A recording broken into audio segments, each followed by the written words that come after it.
Hey class, what's going on? This is the first installment from me, your teacher, Craig Kelb. Hey, remember me? Hey, I know a lot's going on right now, but just wanted to try this out.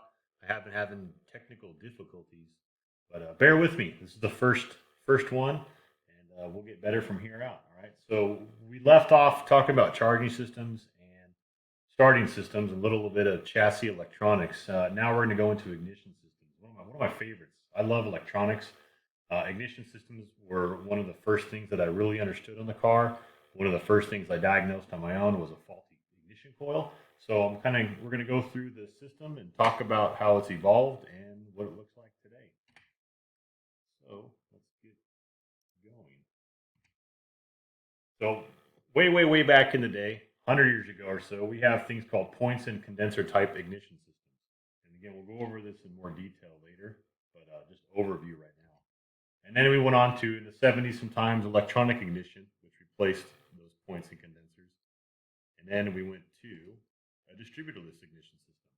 So what this did was obviously got rid of the distributor. And again, I'll have pictures and we'll go over this in more detail later. Then after that came coil on plug. Pretty self-explanatory. It was an ignition coil per spark plug. So they got rid of the distributor. They went to a set of like a six-pack coil. And then from there, they went to the coil on plug, where it was one ignition coil per spark plug. So if you had a V8 engine, you had 8 coils right above each spark plug, one above each spark plug. So all of these systems have something in common, though. They have a primary and secondary circuit. The primary is your low voltage. That's the 12-volt system in the car that feeds the coil. The secondary is your high tension or high voltage system, and that's what actually sends 60,000 plus volts to the spark plug. It's kind of a transformer. So if you haven't seen one of those, let me show you this little quick video. Hopefully this works.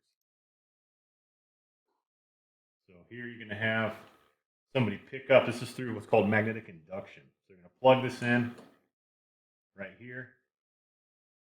This is AC coming through this coil. This is your primary right here. Many windings, and then here's your secondary winding. So two things have to happen for magnetic induction. You either have to have the conductor passing a magnetic field or a varying magnetic field. So right here, inside this coil, we have AC, alternating current. It's building a magnetic field and collapsing a magnetic field. As it does that, the magnetic field is crossing this secondary right here. This right here is crossing these copper wires, which induces current. So that current's going to be pushed out. Remember, electricity is a flow of electrons. They're negatively charged. And that pushes it out through here to over here, and it's going to power up the light bulb, the fan, the light bulb, as you can see him pushing this up and down. So we're inducing a current in the secondary winding right here. Again, that's the primary, that's secondary. No physical contact, just magnetic induction. Okay, I think you got the idea. Here's the inside of an ignition coil. Right here, this is what your typical CAN ignition coil. You have right here, your positive and negative terminals, your 12 volt. They come in and they wrap around these big giant primary windings. Heavy wire, heavy gauge, few windings.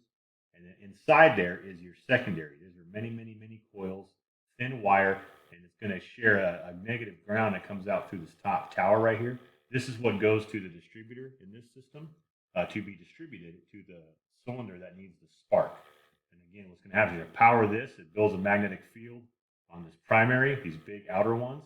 And then when you turn off this magnetic field collapses, which induces a current on this secondary winding, which will send spark out here to the distributor. So here's the other picture again. You power these outside primary with a 12-volt system. It charges these outside big coils, and that builds a magnetic field around it. And then when you disconnect it, it's going to collapse that magnetic field. And then the secondary is going to induce a high voltage output of this terminal here. That goes to the distributor. It's going to look similar to this. So it comes out right here, comes up to this distributor cap.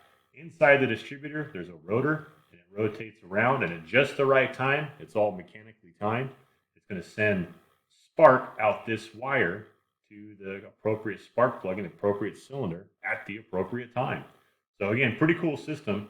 You have your battery over here, goes through the ignition switch powers, goes through here, powers up the hot side of this primary side of this ignition coil.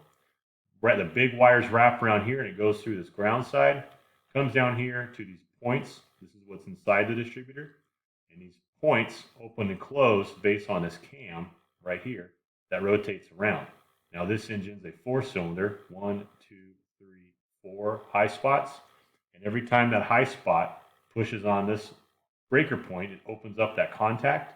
And what that does is disrupt this ground. So as ground coming through over here to this coil gets disrupted, that magnetic field collapses, spark comes out through this high tension wire, goes to the center of the distributor cap. There's a rotor rotating inside here. At just the right time, it's going to send power down the appropriate wire, again to the appropriate plug at the appropriate time. This condenser right here, this is just an item, basically a capacitor to help prolong point life. And then this ballast resistor, what happens is if I don't have this resistor and 12 volts come through this coil, again, it's going to deteriorate the points. Every time they open and close, an arc gap will happen here, and it wears out. So what they're going to do is put a ballast resistor here to step down from 12 volts. It comes through the switch. It'll step down to something like 8 or so, and it comes down through here. But in start mode, we bypass that resistor. That's why there's 2 parallel circuits up here. All right? And here's a picture of it. So here's those points right here. There's that little cam guide, that block. This is not a 4-cylinder. We can count this one. 1, 2, 3, 4, 5. I'm going to guess 6, 7, and 8. So this is a 8-cylinder. Here's your condenser. And again, this helps prolong the life of these breaker points right here. Every time this opens and closes, it gets a little arc gap, and it'll kind of deteriorate that baby right there. This is old school. This is, good old-fashioned American Ford right here. Yeah, that's what I'm talking about. So here's your distributor again, and inside here is those points of condenser. Here's all your wires to each cylinder, and then here's that coil right here. So the coil comes out and goes up to the center of the distributor. Inside here, that rotor turns around. That rotor is sitting on top of this little groove right here. So as this turns around, it's opening and closing these points. It's also sending spark to the appropriate cylinder out these appropriate wires right here. So another picture looks like this. So here comes your ignition switch. Power comes in, primary winding goes through the ground. Here's your points. They go to ground, back to the battery. When the points open, that magnetic field collapses, inducing current in the secondary winding, like that video, sends out high voltage to the center of the distributor, goes through the rotor, and then back out the appropriate cap to the appropriate spark plug. And then that returns back to battery ground through the engine block. Pretty much it. Old school. So here's a little video we'll watch real quick and kind of show you what I was just explaining in that video format.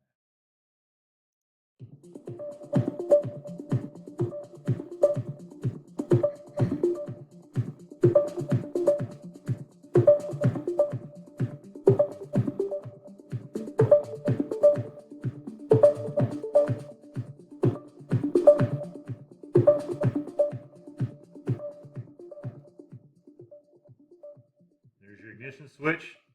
Power turns on. Sending power through that primary winding. Remember the heavy gauge, the big wires that have few windings. Anytime you have current going through a conductor, you have a magnetic field around it. So we're building a magnetic field around those wires. They come through here, down through the distributor, and they go right through these points right here when they're closed, and then that goes to ground. When the lobe hits that breaker open, that's what interrupts that magnetic field. That magnetic field collapses, inducing that spike in the secondary.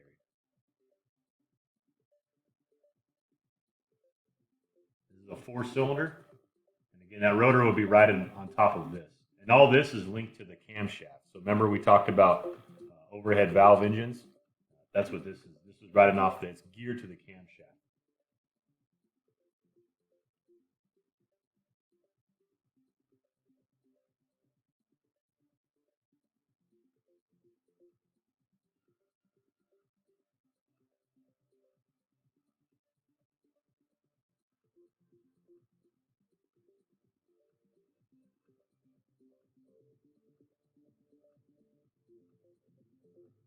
So when that breaker opens, again, that magnetic field collapses right here, and that induces many volts. This is saying 22,000, but modern vehicles, you're getting 40,000 plus, 60, 80,000 volts coming out of that. If you've never been, ever felt it, I don't recommend it. If you have, you know what I'm talking about.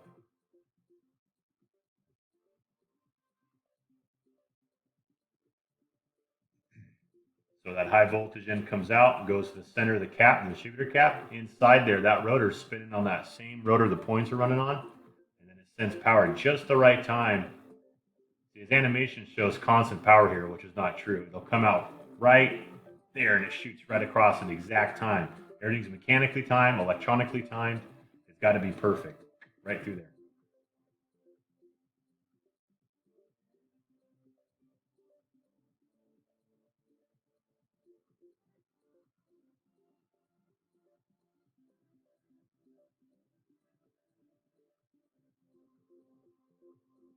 And then from there, it goes down these high tension wires, or HT cables, spark plug wires, spark plug cables, all been called all of those things. Comes down to the spark plug, and then inside the spark plug, it's going to go down through the center. It's got some insulators right here. This little electrode comes out, and it's going to go across this center electrode to the ground electrode. Arcs across this,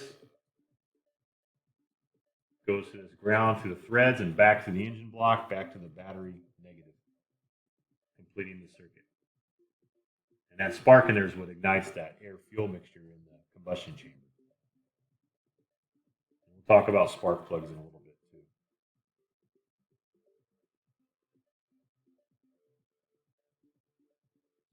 That's pretty much it. That's your standard, basic, run-of-the-mill, old-school point and condenser ignition system, used on everything from boats, old cars, you name it. All right.